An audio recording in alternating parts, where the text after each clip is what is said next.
Hi guys, and welcome back to my channel. My name is Punzo, and if you're new here, welcome. So on today's video, it's a sit down video. I know I've not done this for a while, and if you're new to the channel, you have never seen my sit down videos. And if you haven't, go back to my previous videos and check out some of the other sit down videos I've had.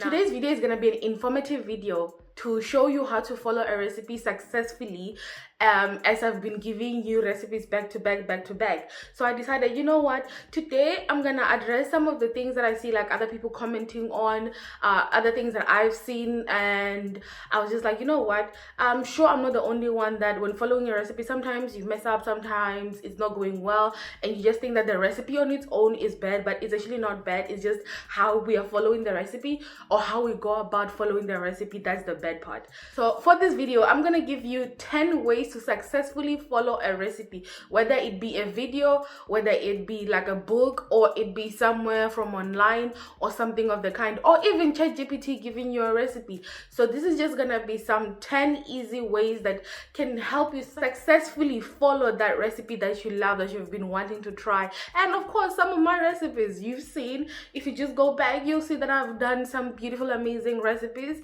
So let's just get into it in any case.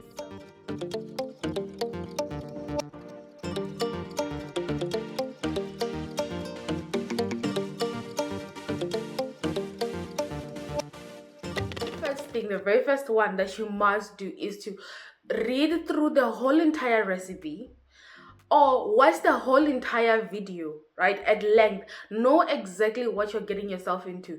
So for instance, like the gravy video, right, that is there, that of course all of them are gonna be linked down below in the description box or in the iCards. So like for instance, for that video, right, you can see like if you're watching it, search for whatever ingredients are gonna be needed. Watch through the whole entire video as to what equipment you're going to need and what other advices were in the video. Go into the description box. Like I've always said, all of my measurements, all of my ingredients for those all of the measurements for those ingredients are in the description box. So the instructions are the video. And in the video there is always like a label as to what I'm putting in, and then below in the description box of course is the list of the ingredients with how much you need to use of it. And if I put a measurement in like weight, as in I use the grams or milliliter, the reason why I do that is to standardize it. Like if you have a scale, of course it helps, but if you don't have a scale, you want to use cups and stuff of that nature. The reason why I usually don't use like cups or things of that, like spoons, is simply because like it can change. Like for instance, let's say flour, right? You know that flour, depending on how much air is into it, how old it is, and things like that, it can change like when you're using the cups, and then it's gonna affect your final product. Like for instance, when we were baking the scones, for sugar I used cups, but for the flour I rather use like actual weight. But also I use the weight like where if you're going into the shop, you can usually find a 1 kg, you can find like a 500 gram, you can find a 2.5 kg bag. So I used kgs because if I'm going into the store, I can exactly get that instead of like having to do the mental gymnastics of calculating. Now if I'm saying I'm using this many things, now I have to adjust for this many things. And like for videos like those, people do ask like carbs and stuff like that, and check the comment section. I will have usually answered the comment, or if for some of them that I think I heard of the question, it's answered in the video. So the first one was read through the whole entire recipe if it's written, or watch the whole entire video, even if you have to watch it like 3 or 4 times to understand it. So watch that. Okay, so the second one works hand in hand with the first one. After you have read the recipe and you have watched the recipe, please take notes, like clear notes that you can understand. So if you use shorthand or if you use whatever, as long as the notes are something that you can understand, it's more than fine.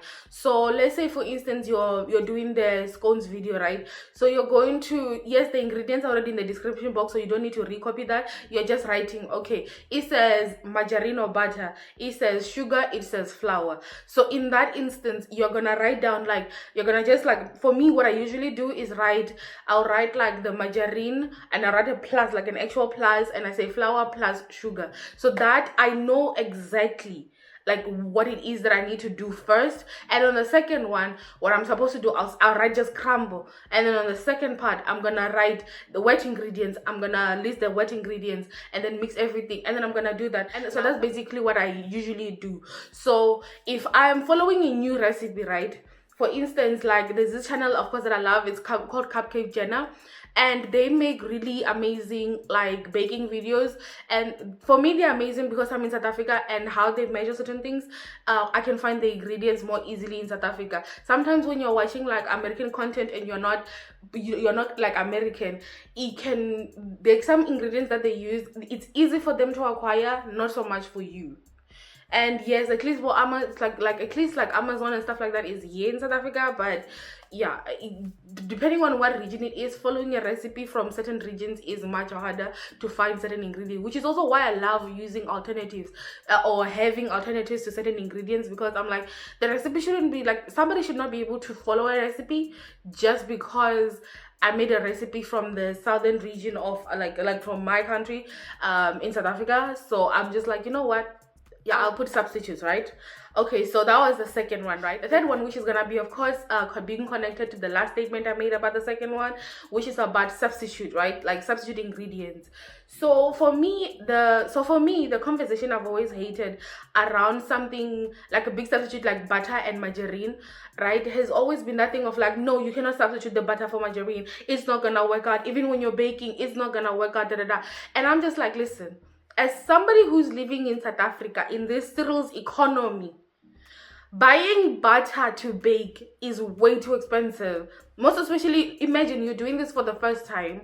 You are not somebody that's like employed or something, or you are a student, or you're just living normally anyways. Not even like you're just living normally.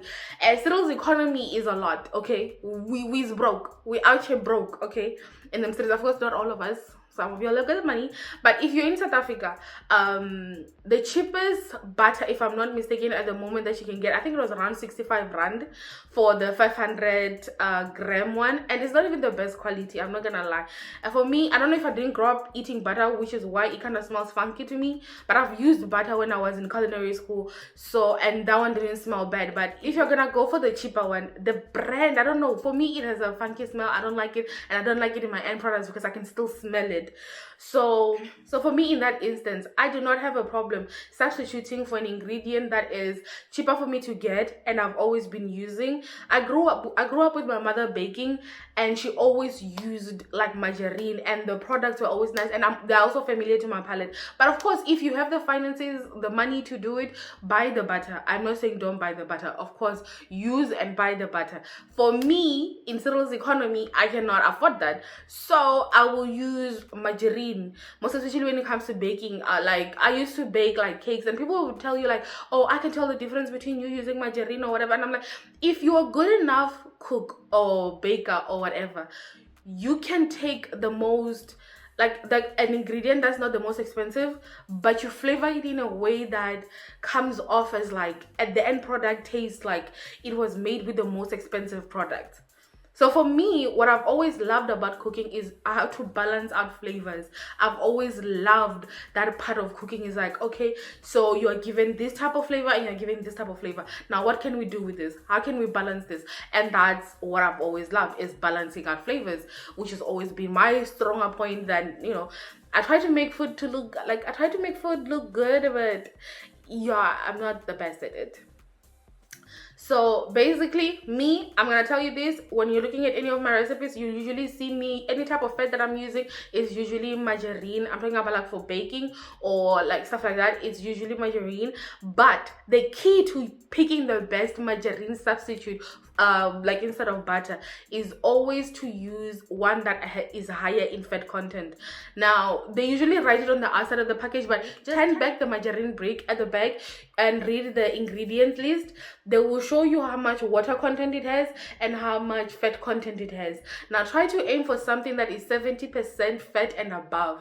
So in that instance, that one is gonna work better in like when you're trying to reach like that butter consistency or whatever. It's gonna work like that butter consistency, so it's gonna work much better. So do not get 40%. It has too much water. not enough fat, so it's not gonna come out the right way. That's when I'm like, yes, you are right. When it comes to using margarine, the 40% fat, we're not looking for low fat. We're looking for that high fat content because we want that moisture in our goods that we're baking. So that fat is also gonna come from the margarine that we're using. Okay, so there's other things, of course, that you can substitute. Like the fourth one is prepare all your ingredients, right, beforehand. So measure out everything you're going to need, right? Most usually when you're following the recipe for the first time, make sure that you have all your ingredients. So if it's calling for you to have this thing, the exact amount of butter, the exact amount of flour, the exact amount of these, measure everything out all at once at first, right? Because you've never done this recipe before. You're not working from like something you've been doing over and over again. So measure out every single ingredient when you start off. And I know it makes so many plates, I know, but just so that you get familiar with the ingredients and how to follow the steps and everything, just measure out everything all at once. For instance, when I used to make cakes, I used to measure out all of my ingredients, put them there, and then of course, remember with the notes that we took on the side, I know step by step as I'm doing it, everything is already measured. I am not trying to measure as I'm cooking. So this will also help you, like if you're making something that is going to be like you're actually cooking it, you're not gonna be measuring, like you're not gonna be cooking and then it's on the fire and you're cooking and then you're also going to measure and then you're cooking and you're also going to measure, because now that's where you're going to mess up a lot of things. But if all your ingredients are already measured out and they're already put out, then all you're doing is just pouring it in for the next step and the next step and the next step and the next step, and you're not being like left behind. So for instance, if you're gonna make something like a stew or something, cut out all your vegetables, make sure that all your meat is prepped, make sure that all the seasoning that you need is also already available. Of course, with seasoning, it's always according to taste, but make sure that every single thing that you're about to use, all the ingredients are already measured out. Now for my videos, right, if you go down to the description box, you will find the measurements and the ingredient list on the bottom side. I'm making sure that is there for you when you need it, and you don't need to go into the video first in order to find out what ingredients you need. It used to be a problem for me, like when I was watching somebody else like do like recipes, and I'm like, okay, like after I've watched your video, now I need the ingredients. I have to go back into your video and watch like at every single minute to get the ingredients. So for me, instead of doing all of that, I just decided, you know what, description box, put all the ingredients, all the measurements, and then you have them, and then you follow the video. Of course, after you've already watched it through and you're just going back, you're going to watch the video again while following the steps, but you already have the ingredients already prepped. It's gonna save you so much time. We used to do the same thing when we were in culinary school. We're given a recipe, we measure out everything, and then as we are cooking, we are just pouring in everything. So when you're trying out a recipe for the first time, I want you to try your utmost best to follow the recipe as is for the first time as is. Do not try to make it your own the very first time you're trying it out, right? So if you're finding like a recipe, let's say like the recipe, right, it has a lot of steps, it has a lot of ingredients, and you want to make it your own, of course, or you want to remove certain ingredients. For you, if that was your first time ever seeing okra, you don't know what it actually tastes like. You don't know what you're supposed to be looking for. You have no idea what it's supposed to look like except for what you have seen on your screen. So instead of you like trying to like change certain things before you understand the recipe, try out the recipe as is, changing nothing about it, using the exact ingredients and the exact way that they told you how to do it, right? Taste it.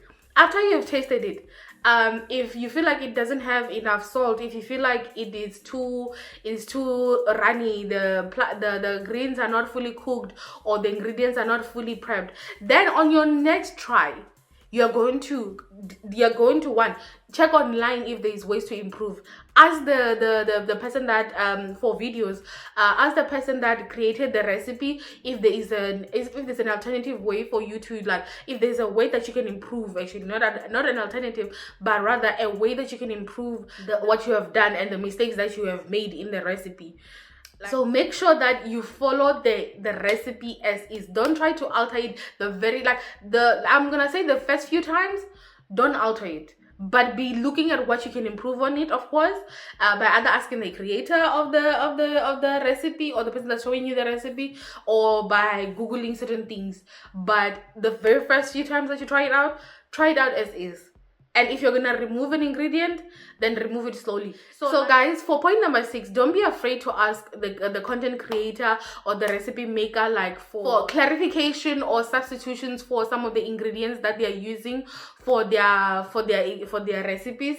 Since they created that recipe, they would know what works well if you're gonna substitute it. So don't be afraid to ask these people like, hey, if I don't have this thing, can I use this thing? Hey, what do I use if this one is not working? Hey, or whatever. In the comment section, of course, you can ask those questions, because like these spaces are open for us to be able to talk to each other.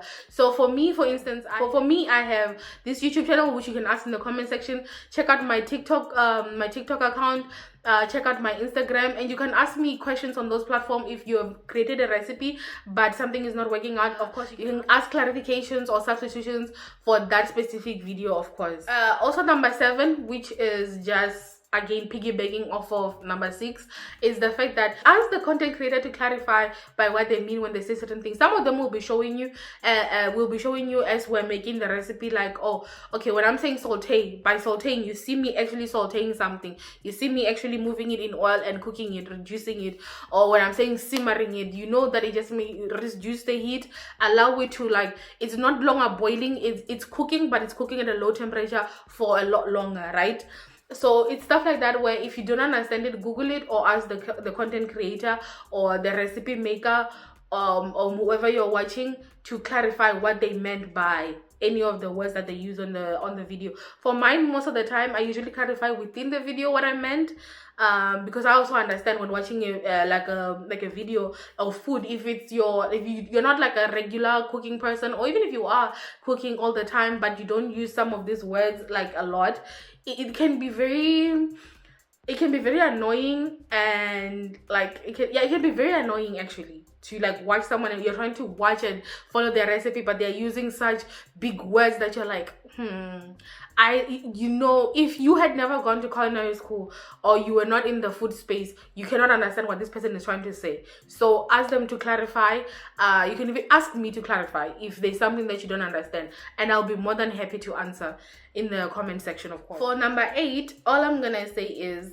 just know that so something that you should know is your first and second, maybe even third attempt might be a fail. Like, I've done so many recipes where like I'm trying out a recipe and it fell so bad. Like the very first time I made custard, I was like, okay, I want to make a custard. I want to learn how to do this thing. When I tell you, like, the custard I made, I even put butter in it, only to realize later on that no, that was actually a recipe to make it is pastry. I think it's pastry custard, and that one is for piping and it needs the fat. But if you're making just normal custard, it doesn't need all of that. And when I tell you that I have messed up the recipe so many times, but I try and learn from the failures that I did. So I'm like, okay, so what mistake did we make here? Okay, was it the heat? Was it the sugar? Was it the milk? Was it the cream? What was it? Where was my mistake? Until I can try it 10 times. I know the ingredients are expensive, but I'll try it over and over again, trying to improve on certain things to find like, oh, okay, no. The kind of like, if for example, if I'm talking about like the scones video, which is something I've always loved making scones. I've always loved making scones because like my auntie gave me like the recipe that I put on like the recipe that I gave to you all for the scones was something where the very first one that I did, I was advised on how to do certain things by my aunt. I improved upon it, of course. The more I learned about baking and how to bake and all of those things, I improved on it. But the original I was given by my aunt, and then I improved upon that because I tried.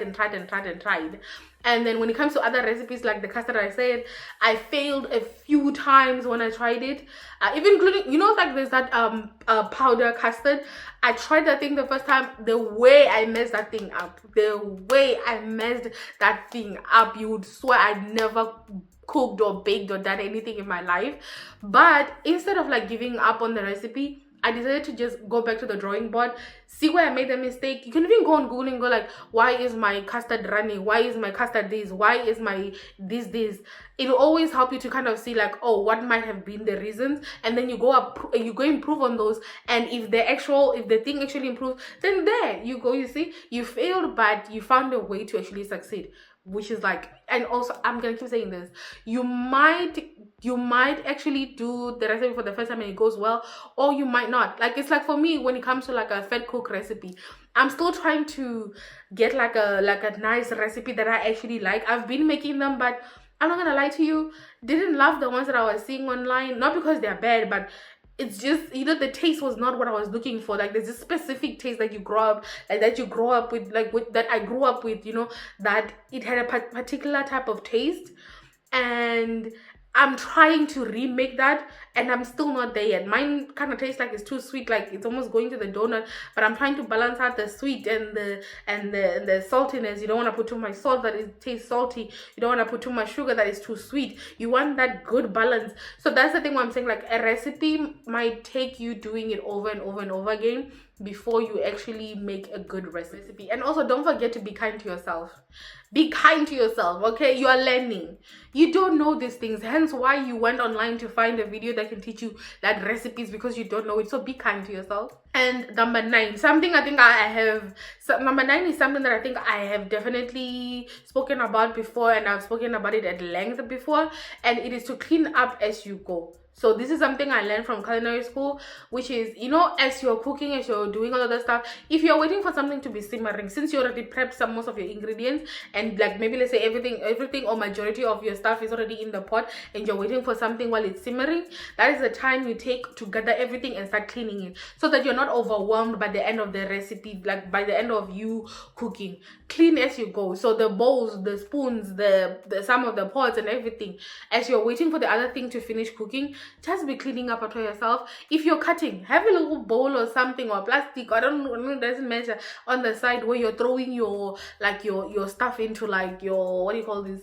your like the stuff that you're not using anyway. If it's fresh fruits and veggies, if you have a garden, just throw the stuff in the garden, let it be manure. And like it's like the plastic and stuff, just put it there and then you throw it into the bin.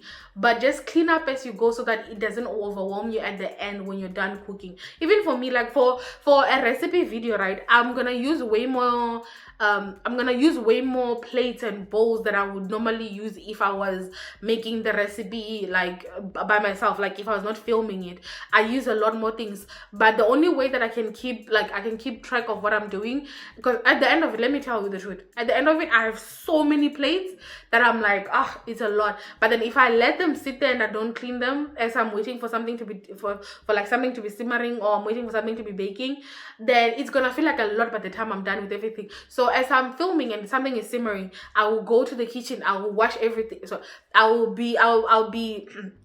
go and wash everything that I've used, and then the only thing that's remaining is the stuff that I'm still using to cook. But just clean as you go, and you'll see that it's less chaotic for you as you're cooking, and it'll also not be overwhelming when you see the mess on the table. Like I've seen people like trying to follow like a baking video, and they have flour, this and this outside, and I'm just like, yeah, you done that thing of like taking the notes, preparing all your ingredients and measuring everything all at once, and then cleaning as you go, it would not overwhelm you and feel like there's a whole mess. So clean as you go, measure your ingredients, everything, and then put away everything you're not using, and then make sure like your workstation is actually very clean. And the last and the most important for you to succeed in following a recipe is for you to enjoy the cooking. Don't make it a chore. Don't stress yourself. Enjoy cooking. It's cooking, guys.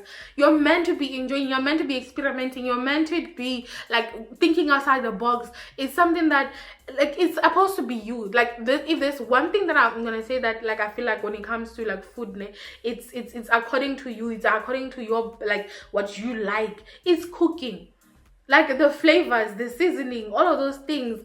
It's mostly how you enjoy the food that you're like. It's mostly how you enjoy the taste of the food that's important. How you enjoy the process of making it. So don't forget, as you're doing all of these things, be having fun. Don't overly stress. Just have fun with it. Enjoy yourself while doing it. So guys, we've come to the end of the video, of course, and I hope that those 10 advices work for you, and I hope that you did enjoy that, and I hope you do of course also understand what I was saying. And I thank you guys for watching. Don't forget to hit that subscribe button and the like button if you actually enjoyed the video, and comment in the comment section if there's anything else of course that you feel like is part, you know, you can help other people. Actually, no, not that is part that you can help other people when it comes to the cooking and baking. If you think you have any other advice, of course add it in the comment section. If there's any other recipe that you would love for me to make for you guys, you would like for me to like show you how to make them, please leave them in the comment section. And also tell me if you like this type of videos, if I should do a lot more sit down videos or not. I do enjoy them, of course. There's also other content, of course, that I also want to definitely create, kind of like remaking some of like the TikTok recipes that you see like going around. Like there's that onion burger one. It looks very interesting and I'm thinking of trying it, but I don't want to try it as on my like the main like how to. I want to try like different recipes because it's something that's enjoyable and I can try with you. There is like a book that I have, like a very old book, I think it's from 1994 or something, and it has beautiful recipes. Would you mind me like doing like videos where we're trying out those recipes together, things of that? Like if you like those type of content, comment down in the comment section if you would be okay watching those. I'll probably upload it like on a Friday or a Saturday, just so that at least there is like enough distance between my Wednesday content and maybe like one in between. But the sit down ones will come on Wednesday when I'm deciding like, okay, let's address some things like for cooking and stuff like that. But that is it, guys. That's the end of the video. I do hope that you enjoyed it. I know it was long, but thank you for staying this far and watching to this point. And until next time, but guys, bye.